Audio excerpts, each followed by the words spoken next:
మంత్రి కొండా సురేఖ నిత్యం వార్తల్లో ఉండే మంత్రి. ఇటీవల ఆమె చుట్టూ కాంట్రవర్సీలే. ప్రస్తుతం మరోసారి ఓ అధికారిపై ఆగ్రహం వ్యక్తం చేసి వార్తల్లో నిలిచారు. ఇప్పటికే ఆధిపత్య పోరు, గ్రూపు గొడవలతో రాజకీయంగా విమర్శలు ఎదుర్కొంటున్నారు.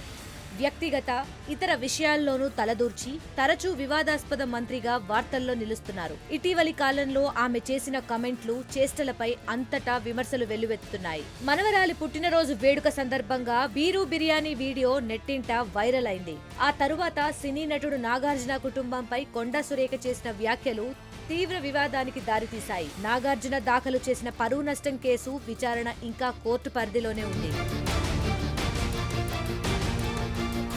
ఇదిలా ఉంటే తాజాగా ఎండోమెంట్ అధికారులకు మంత్రి కొండా సురేఖ సీరియస్ వార్నింగ్ ఇచ్చారు. భద్రాచలం శ్రీ సీతారామచంద్రస్వామి దేవస్థానానికి నెయ్యి సరఫరా టెండర్ ను ఏపీకి చెందిన ప్రైవేట్ సంస్థ రైతు డైరీకి అప్పగించడంపై ఆగ్రహం వ్యక్తం చేశారు. ప్రభుత్వ ఆదేశాలను పట్టించుకోకుండా నిబంధనలను ఎలా ఉల్లంఘిస్తారంటూ అధికారులను ప్రశ్నించారు. ప్రభుత్వ నిబంధనలను ఉల్లంఘించిన భద్రాచలం శ్రీ సీతారామచంద్రస్వామి దేవస్థానం ఈవో రమాదేవికి ఛార్జ్ మెమో జారీ చేయాలని ఉన్నతాధికారులను ఆదేశించారు.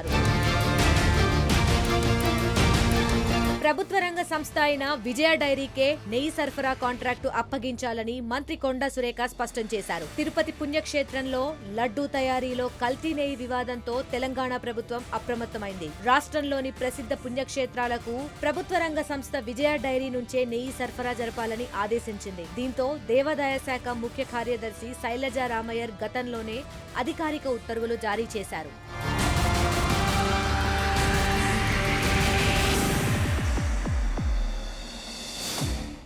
మరిన్ని వీడియోస్ కోసం ఛానల్ ని సబ్స్క్రైబ్ చేయండి. లేటెస్ట్ అప్డేట్స్ కోసం వాట్సాప్ ఛానల్ ని ఫాలో అవ్వండి. అండ్ లింక్ డిస్క్రిప్షన్ లో ఉంది.